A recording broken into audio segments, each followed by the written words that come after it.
Startuprad.io, your podcast and YouTube blog covering the German startup scene with news, interviews, and live events. And welcome everybody to this month in German Startups, May 2020. If you're new to our podcasts, we are wrapping up the startup news of the German-speaking area in a monthly recording from Frankfurt and New York.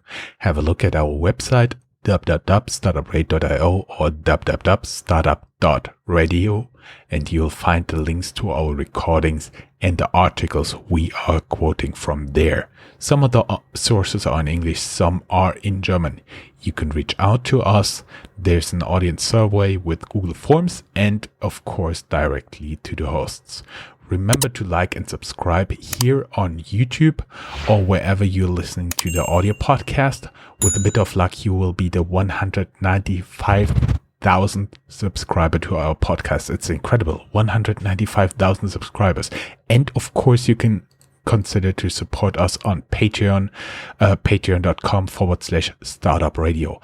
Our enabler, this recording was made possible by Hessen Trade and Invest. Learn more about our enabler at www.invest-in-hessen.com. Together with them, we are running a podcast. You'll find all the links in the show notes where you can subscribe. And now I would like to welcome Chris, finally, who's here again in our third recording during times of Corona. Hey, Chris, how you doing? Hey, still kind of on lockdown here in New York, but it's not brutally enforced. So it's called stay-at-home order, and mostly people do, but the parks are tempting. So no, all great. And I get to start this month's edition of the podcast with the housekeeping, which usually is like the house bragging. And it is the same this time around because we made it into Russia's Apple Tech podcast charts up to number 121. And in the People's Republic of China, Apple Tech podcast charts into the top 500 there, which now gets our total up to 30 countries miraculously. So as Joe said once again, but I mean, I just need to reinforce this. We are now also on Patreon. If you like our podcast, there's different ways to contribute. Obviously, we want your money under www.patreon.com/startupradio. Also, we published some new cool interviews where we wanted to highlight, especially this month's interview with IDA, where we talked to the CEO and co-founder Hamedo Ayadi of Intelligence Data Analytics. That's what IDA stands for. At the start of the coronavirus outbreak, 70% of their employees worked related to aviation, which then was completely stopped by one phone call. And he told us the story how they changed the strategy incredibly fast in order to survive. And you can find that under Startuprad.io and in the interview section there. Talking about sections, coronavirus and COVID-19, still a section here. German government approves the Corona aid package for startups. A 2 billion fund will add to private funding from the package. 70% of each investment will be public and 30% private. This is called Corona Matching Facilität. The package was put together quite fast since the first announcement has been in mid-April. That's really speedy for German government. There'll be another pillar called Startup Schutzschild, Startup Shield, which will assist the instruments of Germany's 16 states for startups who have no backing by investors yet. Related, we found news about two of the measures of single states. Bavaria LFA sets up a new loan program for small and very small enterprises by Munich startups, and Hamburg, they call their program Inno Startup, Hamburg startups, and there'll be more information in the hub section. Corona cases in Amazon Logistics Center in Wiesn, Germany. Verdi, the union, demands to close the location. And we have news. German unicorns like Dreamline's Flixbus, Get Your Guide, Home Like Home to Go, Omio, Tourlane, and Trivago write open letter to Google to get 75 million advertisement money back. The letter is also signed by the head of the German Startup Association. We have a COVID-19 survey by Slash. 50% of startups have 6 months to live, and other insights from our COVID survey is the title. Highlights startups will need to raise funds at any costs. The importance of networks is at new high. Recruitment at a halt, but existing staff is largely kept on. Remote work is taking a toll. I quote, working from home has put a strain on startup employees. What a surprise, like everybody else. And as sale drops, new winners are emerging. They say B2C startups are doing better than those selling B2B, and pure D2C companies have actually experienced a net increase in sale. There was a lot of bad news. Chris, you got something better, I heard. I got some good news related to COVID. So, for example, KML Vision is an AI startup. So, that's some, thank you. Now I'm better. KML Vision, an AI startup from Graz, Austria, and they claim that their software could recognize COVID-19 on X-ray pictures. We have a link about that. It's quite interesting. And then we have the German online grocery store Food.de, who sees a big impact of COVID-19 on its business. Their sign-up increased 25-fold, they said. And we have a veteran of startup culture, Mark Cuban, who in a podcast said why coming out of the pandemic will be the best time in the history of mankind to start a business. And that actually is also backed by science, because we often see that in times of crisis and even economic downturn, the number of founders or the number of startups founded actually increases. And Mark Cuban also was a guest on the show of our friends here in New York. It's actually run by a German friend of mine, Felix Zeltner, at Remote Daily, which is a talk format building a business community about actual like sustainable business community, I would probably say. So it's a very kind community via daily Zoom calls. So you can check that out if you just Google Remote Daily. And there, Mark Cuban also spoke about leadership in times of the crisis. And we have the YouTube link to that also in our show notes. And that's it with the good news about COVID. Let's move on to startup news in general. Ecosystem, German venture capital barometer sets a new record low due to coronavirus. All indicators in the red. The business climate index for the German VC scene is calculated by German VC and PE Association BA Cup and KfW, the German government-backed development bank. The quoted specialist by KfW finds it likely the VC investors will focus on their portfolio and not make significant new investments. VCs in Germany only finance 8% of startups co-founded by women. That is 70% of their investment, another analysis found. And we found a very interesting picture, graphics. Startups banking in Germany. According to a recent analysis, approximately 5% of startups in Germany have a bank account with neobank Penta. The younger the startup, the more likely they are to bank with a challenger bank. The share of established players with newly founded startups is shrinking fast, especially the share of Deutsche Bank. Commerzbank, on the other hand, is holding up well. From the established player, the German thrift organizations, Sparkassen, are the leaders in startup banking, but they are together 385 institutions. Also, Volksbanken, the cooperative banks, are doing pretty well. The Volksbanken and Sparkassen are usually the only banks of which you'll find branches outside of larger cities. Phew. That was stressful. Time to relax. More than 50 companies now have permits to trade in medical cannabis in Germany. The crowding leads to a decline in revenues, writes Startup Blog, from 6-digit a month to 5-digit a month. There is related cannabis news from Germany. Deutsche Startups has a list of 13 startups headquartered in Germany working in the market. They only forgot the Frankfurt-based Cansativa. The startup was the reason for a partial lockdown of the city of Frankfurt, as they started out because the super secure warehouse gave a false alarm. It appears that some type of spider tripped over a security alarm or something. This brings us to the hubs section. This time we show a bit more of the less known places where still interesting startups exist. As you know, we like to highlight that here. Note on this section, the order of the articles and hubs is in order of we found them, no other particular order. That said, of course, we start up with Frankfurt and the Rhine-Main area. The app Alaya supports communications in the hospital and takes away some of the burden of the medical personnel.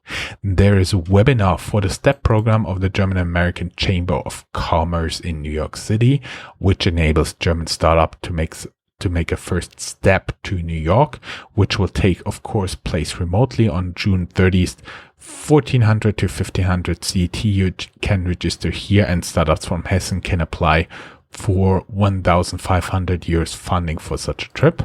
An Ariel Bank, Wiesbaden-based bank, specializes in property financing. They are wanting to sell parts of their IT subsidiary after pressure by a hedge fund investor. Also from the Rhine-Main area, there is still business going on during Corona in Mainz especially. Mainz-based Mailtastic, a GDPR-conform marketing platform, completes exit, as they say, 7 digits, to New York-based Cognism.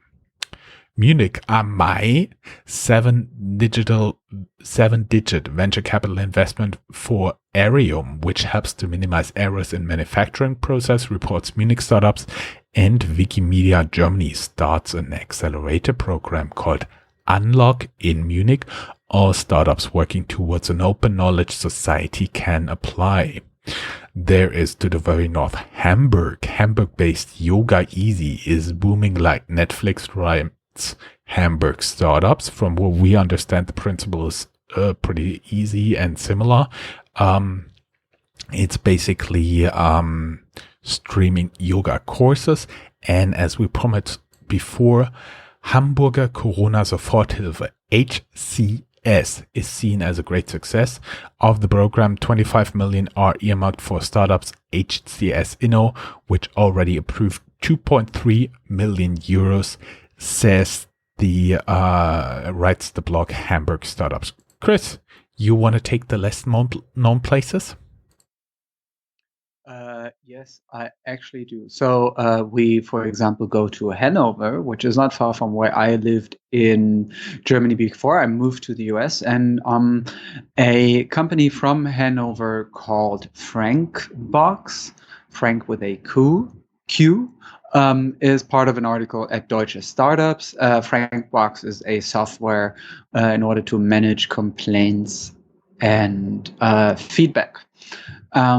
So it's some good news that there are still startups being founded during Corona, or at least getting some attention and money. Then we move on to the southern part of Germany, Göppingen, which is close to Stuttgart in the Car region. And Göppingen is also actually the place where the first ever article that I was paid for was published in the local newspaper there. And it was about how a public pool gets through winter. So... and I still think it's a great idea for an article. Anyway, Permira sells TeamViewer shares worth 1.1 billion. So we all know the Zoom story, how Zoom profited from Corona, but also TeamViewer is one of those like hidden champions, I would say. And also TeamViewer is such an excellent software to have healthy relationships with your parents, because it allows for much better IT support at your parents' computer, because you can remote control their computers and actually do all the little things that sometimes become a bit confusing. Interruption. This podcast is not sponsored by TeamViewer. No, but it's like I'm just 100% confident about TeamViewer. It's such a good product. And yeah, and again, the whole family Farnbach is on board with this opinion. My mother loves it too. So, Permira sells TeamViewer shares worth 1.1 billion, writes Reuters. The PE investor bought the German startup outright and listed them later at the Frankfurt Stock Exchange. Now they sold approximately 20% of their stake. Moving on to Düsseldorf, which has a surprisingly huge Japanese community for a German city. And in Düsseldorf, we have Dr. Sam, which is a digital veterinarian. And Dr. Sam raised a 7-digit amount of venture capital. More about that in the show notes. Zurich in Switzerland, where the Swiss fintech Numbers, without the E, access 50% of their workforce after a venture capital financing round fell through, even as they claimed they had signed contracts from investors that did not want to proceed. Numbers is backed by investors like former CEO of Deutsche Bank, Josef Ackermann, which you might remember from his victory sign picture. Potsdam, close to Berlin, their German startup Flightride, which is one of those startups that gets you compensation in case your flight was delayed, sues Lufthansa due to open refunds. So adding onto the pile of stress that Lufthansa faces right now. Just yesterday, there was the news that the German government will actually become a major shareholder in what is the biggest German airline. And Nuremberg, in a cute little town in Bavaria, not so little, but I mean little-ish. There was a successful IPO despite COVID-19 because Nuremberg-based database company Exasol lists at the Frankfurt Stock Exchange and jumps 50% during the first trading. And that's the end of the hubs and the cities, which lets me move on to companies. We have the EIT Digital Challenge, which is looking for fast-growing European deep tech companies, and that challenge is handing out 350,000 euros in prizes. And N26, we've spoken about them before. I used to be even a client of that startup or finance startup, and it's actually a Berlin-based unicorn even. They felt the first impact of lower transactions in March, they said. In April, they sent 150 employees in government-backed Kurzarbeit, which is a German way of letting people work less, but getting some kind of compensation from the government. Those 150 employees are about 10% of their global workforce. And now they also raised $100 million US with a steady valuation of 3.5 billion US dollars. Which is news that comes from the Vienna and Austria-based blog Der Brutkasten.at, which are usually very good and reliable since both remaining founders are natives of Vienna, Valentin Stauf and Maximilian Thayenthal, and they move with N26 from there to Berlin. That blog also further speculates that the increase of their Series D, which is now $570 million, 1.5 years after their initial Series D round, suggests a short-term need of money. Related to that, there's also a PitchBook article saying that N26 extends Series D to $570 million. The time of Corona appears to be also a time for restart. We have two news from Berlin related to that. Number one is one of the founders of Berlin-based to-do list darling, Wunderlist, announces a new productivity app called Superlist. The SoundCloud founders start a new mobility startup. Porsche invests in Berlin-based blockchain startup to develop a platform for vehicle management. And we found the news, maybe the only ones more or less related to Rocket Internet. Jumaya, started by Berlin-based Rocket Internet, the e-commerce startup that fell from grace, writes BBC Africa. They write a year after its much heralded debut on the New York Stock Exchange. E-commerce startup Jumaya has shut down in 3 African states, struggled to turn a profit, and got dumped by its original owners. Last but not least, Berlin-based B2B food group with brands like Cater Wings, Lemon Cat, Mon Banquet, and Order In retreats from the German home market as a consequence of COVID-19 to focus on other markets. Only thing left for us is, of course, we collected a lot of more in-depth articles, something that didn't make it in the news. That, of course, is something you can read at Stay Ahead of the Curve, which you'll find here down on the show notes. Of course, you can always click on the link there, and that will lead you to our blog. Question? That was pretty fast. Once again, approximately 20 minutes. It was such a pleasure having you here. Stay safe. Be safe in New York, and looking forward to make the startup news of June together with you. As opposed to what we announced, there'll be June news just for the very simple reason that I cannot travel and I'll be at home as well as Chris. So we decided, okay, let's do June news, right? Might as well. Bye-bye. Bye-bye. Bye, guys. Stay safe. That's all, folks. Find more news, streams, events, and interviews at www.startuprad.io. Remember, sharing is caring.